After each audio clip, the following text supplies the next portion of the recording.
Yeah, there's a lot of myths around women and fasting. I mean, you hear this a lot that women shouldn't fast for whatever reason. And there's only there it's there's some truth that men and women that like men and women are different, obviously. But it doesn't mean that women shouldn't fast because when you think about their digestive systems, their metabolic systems, they're much the same. That is, the way that we process foods and so on is the same.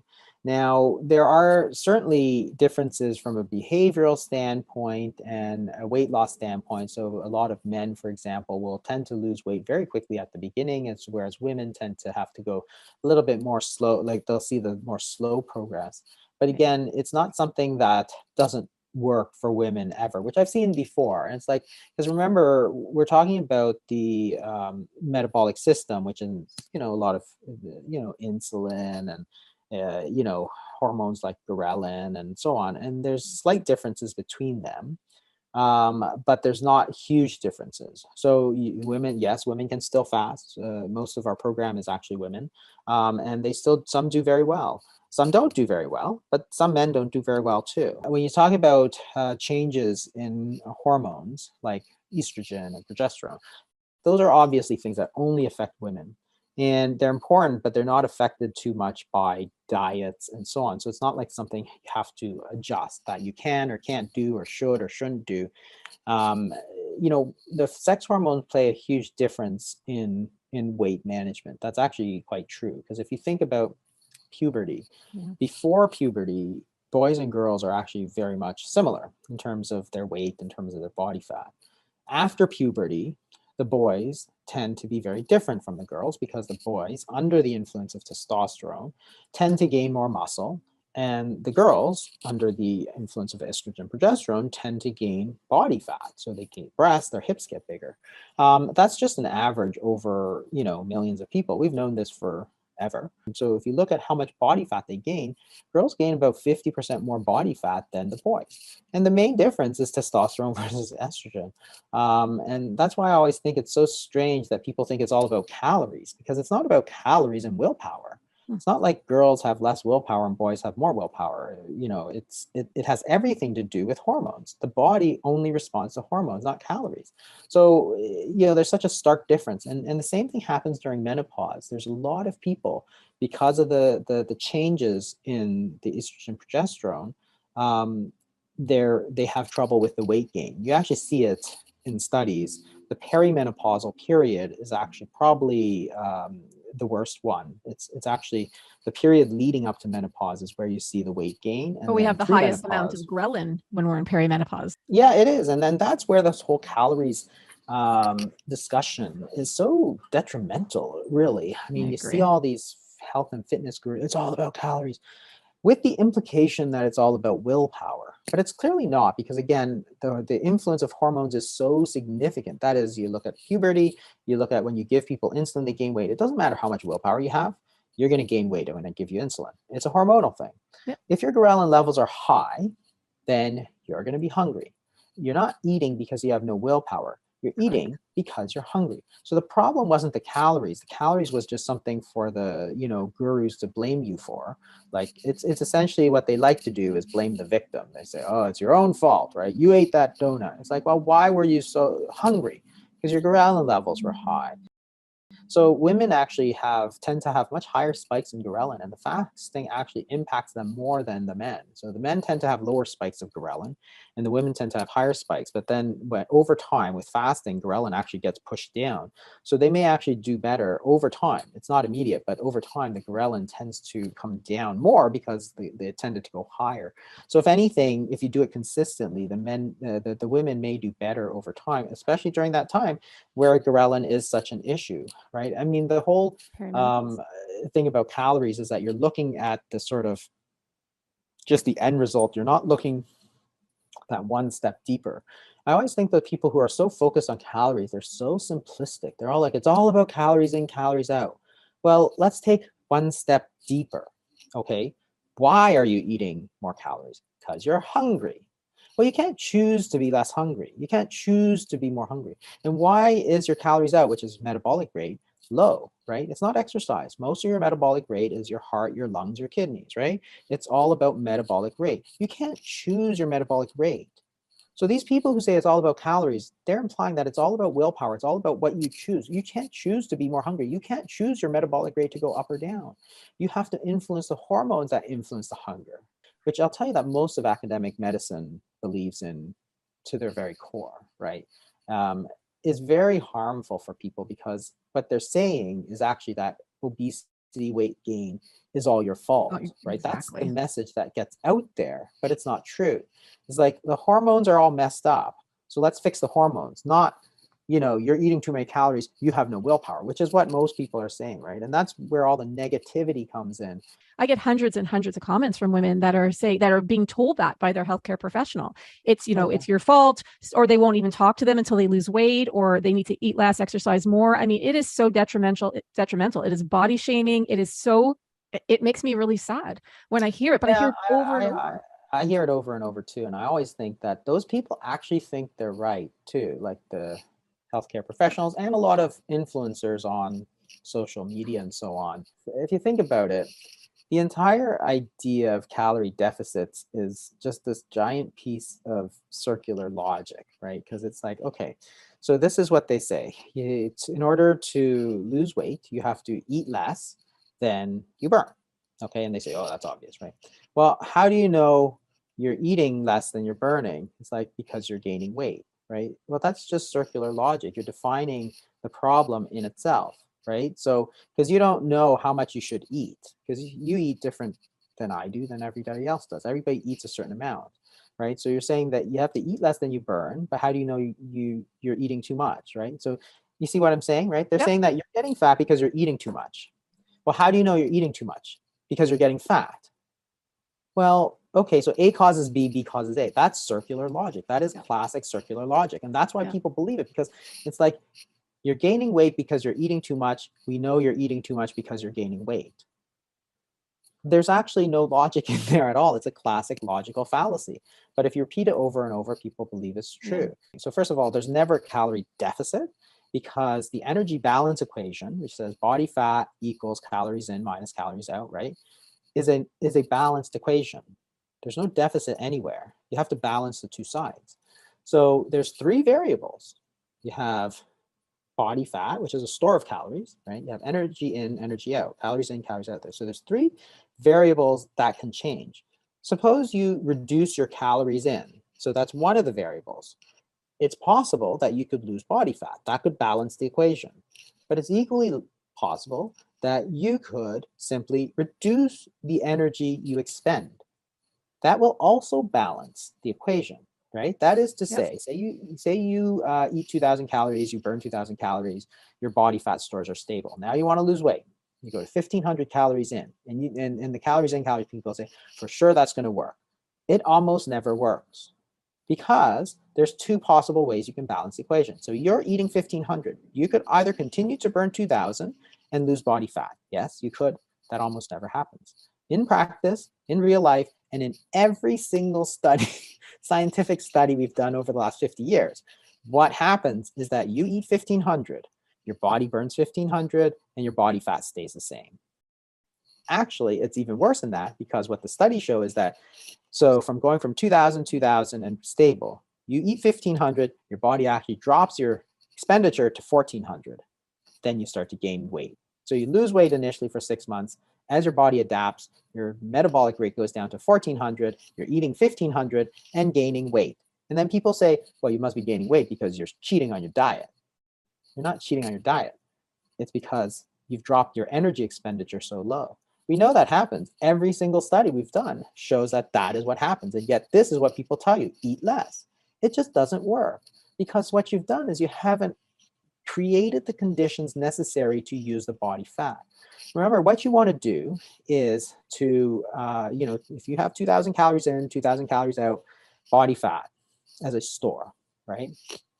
So it's like, imagine this. Say you go to the grocery store, you get food, you eat some food, and you put whatever stored into the fridge, right? So if you, all of a sudden, so you're going 3 times a day to buy food, you store some, you eat some, it's all in balance. Now all of a sudden, you don't go to the store, so there's nothing to eat, but your fridge is locked. Well, what do? Well, you can't burn anything, you can't use anything, right? Yep.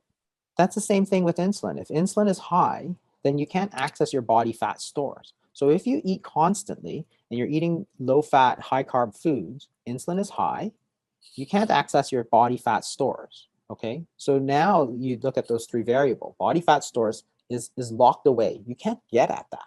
Yep. You reduce your calories into 1500. The only way you can balance this equation is to reduce your calories out to 1500. So now what happens is that you used to burn 2000, now you're burning 1500. You're cold, you're tired, you're hungry, and you're gaining weight.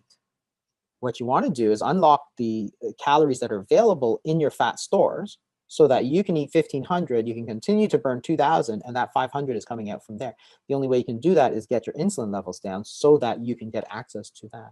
And that's what I mean. You have to understand, what is it that's keeping us high? So this old idea from 10 years ago that you should eat sort of super low fat, super low cal, it's actually, and eat 6 to 8, 10 times a day. It was exactly the wrong thing. The opposite of what it was the exact opposite for losing weight. You need to get your energy out from the body fat. That's what you're trying to do. Not eat less. You're just trying to get those stores out. And the only way you can do that is to create the hormonal conditions that allows it to do that. Both can create a calorie deficit. What's important is to create the hormonal conditions that allows you to use your body fat. So if you eat 1500 calories constant throughout the day versus sort of once a day, then the rest of the day, your insulin levels are going to go down during intermittent fasting. Your insulin levels go down. Your body now gets the signal, hey, I should start pulling calories back out from body fat. So as you do that, you can make up the other 500 calories that you're missing. If you're just taking 1500 calories constantly throughout the day, insulin levels stay high, your body never gets a signal that, hey, you can start taking out your calories. Well, if you only have 1500 coming in and you don't have anything coming out from your body, you can only burn 1500. That's how your metabolic rate goes down from 2000 calories to 1500 calories. And that's the difference between fasting and just pure calorie restriction. Even though both are the same number of calories, you're trying to make sure that it's the hormones that are fixed. Yeah, so when you take artificial sweeteners, you're getting that signal, that sweetness, and sometimes that's going to raise insulin. Certain ones like aspartame used to do it a lot, but some other newer ones actually don't do it that much. But the problem is that that sweetness is going to tell your body, hey, we're going to eat. So then you get hungry. So it's like, okay, so on the one hand, there's no calories coming in, but on the other hand, your body is getting ready to eat. And so therefore your insulin is going to go up. You're going to, again, lock away the fat stores because that signal is telling your body food's going to come in. I'm going to start storing calories as opposed to burning calories, right? Yeah. Your body is either storing it or it's burning it. There's no other in between. So it gets ready to start storing calories because that's what you've just told it to do. And therefore, if your insulin's still going up, then your body's not able to use those calories. And then you're going to want to eat because you're going to be hungry. And that's going to lead you to do a lot worse. And you think about it, like you just have to use some common sense. Like how many people have ever told you that, hey, I just switched to Diet Coke, lost 25 pounds. It's like, no, I don't think I've ever heard that, ever. What you do hear a lot of is, hey, I was drinking like 20 Diet Pepsis a day. As soon as I got off that junk, I lost 25 pounds. Right? Because there's all that chemical that was keeping you sort of in that sort of feeding mode as opposed to that fasting mode, right? So say you take 100 calories of cookies versus 100 calories an egg, for example. The minute you put those in your mouth, the hormonal response to those two foods is completely and utterly different. And that's not in dispute. We know that certain foods are going to spike insulin. The cookies are going to spike insulin like crazy. The egg is not going to. Yeah. So what's going to happen? So you spike insulin, your body takes that 100 calories and it takes a super high insulin and says, oh, I need to put all this into fat because it's a storage form. So I take these 100 calories of cookies, I store it into fat. Well, there's no energy for your rest of your body. So you're going to want to continue to eat because you need energy for the rest of your body. If you take that egg, insulin doesn't go up. Your body uses the energy, right? Then you're not going to want to eat. So you're going to get full, you're going to get satiety. You're going to want to not eat, and your body is not going to be storing it because it's using it, right? So that 100 calories, your body has two choices. You can use it or you can burn it. You can, sorry, you Or can it. burn it or you can store it, right? So which one it does makes a huge difference to how much body fat you store. So it's all about not the number of calories, it's about what the hormonal response to those calories is, which is completely and utterly different between two foods. So Yes. why would you say Well that they're said. the same? Why are cookies the same as an egg? Who gets fat eating spinach and broccoli, right? But there's Yeah. a lot of people who get fat eating cookies. So calories are not the same. So people say a calorie is a calorie. It's like, that's so stupid. I never Mm. asked you if a calorie is a calorie. I'm asking you, are calories equally fattening? So the only implication is that certain foods are more fattening than other foods, right? Cookies are more fattening than broccoli. That's all I'm saying. Is that common sense? Yes. Yeah. In fact, your grandmother would have told you that if you think cookies are as fattening as broccoli, you're stupid. So if you look at satiety, it's very interesting because it tells you what you need to know. Um, eh, there are certain hormones that when you eat it, you get full. Okay, so peptide YY responds to proteins, cholecystokinin responds to fat, and there's also stomach stretch receptors. So if you eat foods that are sort of high in protein and fat, right, and most protein foods and fat foods sort of go together as Yep. opposed to carbohydrates, Yep. then you're going to get full and you're going to know when to stop eating. You can't just keep eating those foods. It's like when you're completely full. Say you had a big Thanksgiving dinner and somebody says, hey, why don't you eat another pork chop? It's like you're nauseous. You're like, I can't eat that. That's the same pork chop you happily ate like, an hour earlier. It's the Yeah. same food. It's that your hormones are like, your satiety hormones are ramped up. Peptide, YY, cholecystokinin. So proteins and fats, you're going to get full. You're going to naturally stop eating and you're not going to want more, which is great because if you don't want it, it's very easy to not eat it. Carbohydrates, in their natural form, contain a lot of fiber and they're generally very bulky. So they're going to fill up your stomach. Your stomach is going to stretch. You activate stretch receptors in the stomach and you're going to stop eating. The problem is that when you start taking carbohydrates that are highly refined, like flour or fruit juice, you take out all the pulp, you take out all the other stuff, you take out all the protein, you take out all the fat, right? That's what you do when you take wheat and turn it Yep. into flour. There's no fat, there's no protein. It's all like pure carbohydrate. But you no longer get the stretch in the stomach, and therefore you don't get the satiety. So you can keep eating those foods. Whereas if you were to eat beans or something like vegetables which have some carbohydrates but have a lot of bulk, you're going to naturally stop. So in nature, when you eat natural foods, even carbohydrate containing foods, you're going to know when to stop because your stomach is full, as opposed to refined carbohydrates. And again, it's just pure common sense. Like when you're completely full and somebody says, you want to eat another pork chop? You say, no, no way. Somebody says, do you want a cookie? You're like, sure, no problem. As kids, you say, Yeah. oh, I had a second stomach for that. So if you're going to eat foods, then make sure you eat natural foods, because natural foods we've adapted to. We have ways of knowing how much we should eat and how much and when we should stop, as Yeah. opposed to sort of, if you want fruit juice, you can always, even after you feel completely full, you still get fruit juice and still put it down because there's almost no satiety effect there, right? I used to wonder about that because when I was a kid, I used to think, hey, that's very strange that you could have, a full meal and then you could just have a Coke afterwards, and it could be 500 calories, but hey, you don't feel it at all. Like, Yeah. strange, because you should not want it because you're completely full. But there's a difference in those calories. That's why when people say calories a calorie, is so stupid and so misleading. And again, it's all those calories in, calories out people, because they don't understand that it's really about the hormones. In this case, the satiety hormones that are so important in telling you that you should stop eating, and you're bypassing that entire safety mechanism, and that's why you're gaining weight. And that's why things like the sweeteners, artificial sweeteners, refined foods is very bad for you. You can eat carbohydrate containing foods very easily, like, but if they're in their natural state, you're going to know sort of when to do it and when not to do it. So fruits is sort of variable because there's a lot of fructose. Some of it is very sweet, so it's not necessarily your best friend. I don't think it's your worst enemy either, because again, there is a lot of other stuff. So if you're eating an apple or something like that, there's still that bulk and there's still those other things in it, the fiber and so on, that is going to prevent you from overeating it. So if you're taking fruit juice, then yeah, very easy to overeat that, but it's very hard to overeat apples, for example. Same with the complex, and it's more like the root vegetables. So even potatoes, for example, if you have boiled potatoes, it's really hard to overeat boiled potatoes. You just don't really want to. After a while, you just get full. Same with sweet potatoes. So again, not necessarily the best thing, but not necessarily the worst thing either. So it's not necessarily the carbohydrates in it. It's sort of it's all of those things. How do they affect it? How do they affect your satiety and so on? So that's why people used to eat a lot of carbohydrates, and it's a more complex thing, right? People look at China, where people used to eat a lot of rice, for example, and still didn't gain a lot of weight. Well, it's like, well, one, there's a lot of poverty at the time, and two, it was a very monotonous diet. That is, it was white rice and vegetables pretty much every meal for every day of the year.